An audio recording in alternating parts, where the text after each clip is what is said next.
If this is some clotted... But perhaps most crucially, New Zealand offers filmmakers something money can't buy: talent. It was Weta Digital's groundbreaking work on Gollum which made Cameron sit up and take notice. It's Bilbo Baggins. In fact, that was the inspiration for me to dust off Avatar that I had written 10 years earlier and was unable to make until the technology sort of caught up with you know, the ambitions of the story. When I saw what he had done with Gollum, I said, well, we can make Avatar. That's pretty amazing. So Peter Jackson and Weta Digital can take some of the credit of Avatar and the massive success that film ended up being. I think so. Yes, absolutely. You know, if you think about the way it works, is that sometimes somebody will just sort of grab the flag and just charge out ahead, and make some crazy strides, a quantum leap beyond. And you know, I had done it earlier on a couple of films, but I was waiting for certain breakthroughs in technology that I could see demonstrably out there. And Peter was the one that did it. He's the one that led the charge on the facial performance capture. The movie industry that Jackson created is now a decade old, and nowhere has enjoyed the spin-offs more than his own backyard of Miramar. The eastern Wellington suburb has traded its manufacturing base for creative industry, and along the way enjoyed a 200% increase in house prices. Suddenly we woke up one morning and there was people living around us who we discovered were film stars, you know, and ironically, initially it was a really big thing, and Peter Jackson had become a big name too.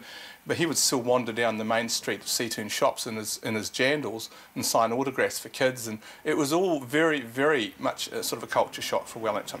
At the heart of Miramar, the Roxy Cinema, recently reopened and still blushing from its $7 million facelift. It was the logical place to recreate a cinema of this style and this amount of glamour, and recreate that experience of film going, because it's natural that we've got people who are film enthusiasts that live and work here. It is quite amazing how this little pocket of Wellington has been completely transformed by this industry. I think the most tangible results are the quality of the restaurants and cafeterias has gotten a lot better. You know, the cafes, it's the food's fantastic, the coffee's great, and there's a cinema there now, which is a direct result of the film industry being here and the success we've had. So, I mean, it is great to be able to return something to the suburb that supported us so well.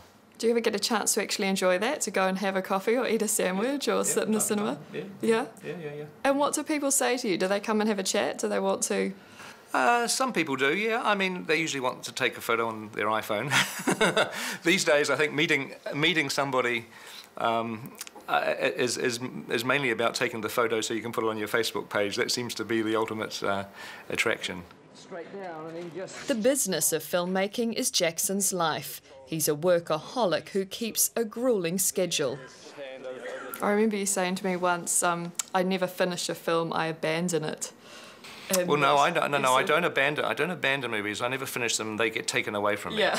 Somebody, a man in dark glasses and a trench coat comes and rips them out of your hand. It says that's enough. That's enough. You're not working on this anymore. You're done. That must be hard. That moment it's hard, and then a few minutes later it's a relief because we're done. But luring directors like James Cameron to our side of the world may mean Peter Jackson can finally take a break. Hopefully it means I get to have a vacation every now and again. He can keep the studios and Weta busy for a while, and I'll take a year or two off. It'll be fantastic. Right, so that's the kind of secret plan, that you bring in more of the big directors and you get more time off. Absolutely. Cameron is writing Avatar 2 and 3 on the Wairarapa farm he now calls home with his wife and 5 children. He's so enchanted with his Kiwi experience, he's applied for residency. Are you and your family able to have a little bit more anonymity here than maybe you'd have in the States? Well, I wouldn't say anonymity. I think everybody sort of knows, you know, kind of who we are, but they're very respectful of privacy and of boundaries, you know. And also, they don't really care. When you're out in a farm community, they don't care who you are. You have to be able to, you know, you have to be able to drive a quad, drive a tractor, you know what I mean? What's that Titanic thing? Yeah, exactly, exactly, right. Yeah, exactly. Yeah, if you can't muster sheep, it doesn't matter how many Oscars you've got, you know. Cameron says he wants to make all his movies here. Jackson's not going anywhere either. I used to get offers. No one bothers anymore.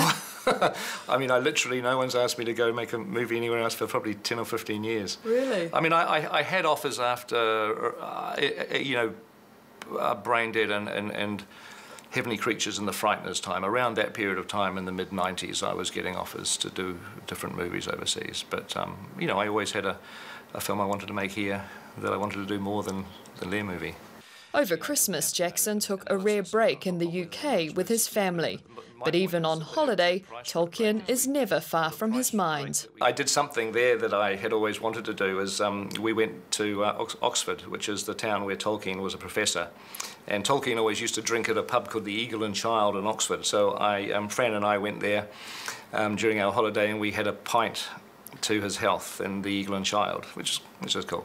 How many years in total will you be on these 3 films for? Probably 6 years, maybe. Yeah. That's a fair chunk of your life. It is. Yeah.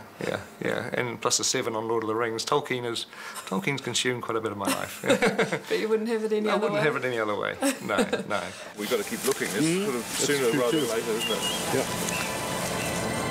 I mean, when I'm sitting in the car driving to the studio, shooting a movie, and I'm kind of tired, or I know this day is going to be difficult for whatever reason, and I'm feeling a little bit stressed, I just say to myself, hey, hang on, is there anything you would rather be doing? Right this moment, is there anything you would rather be doing? And the answer is always no. I'm doing exactly what I want to do.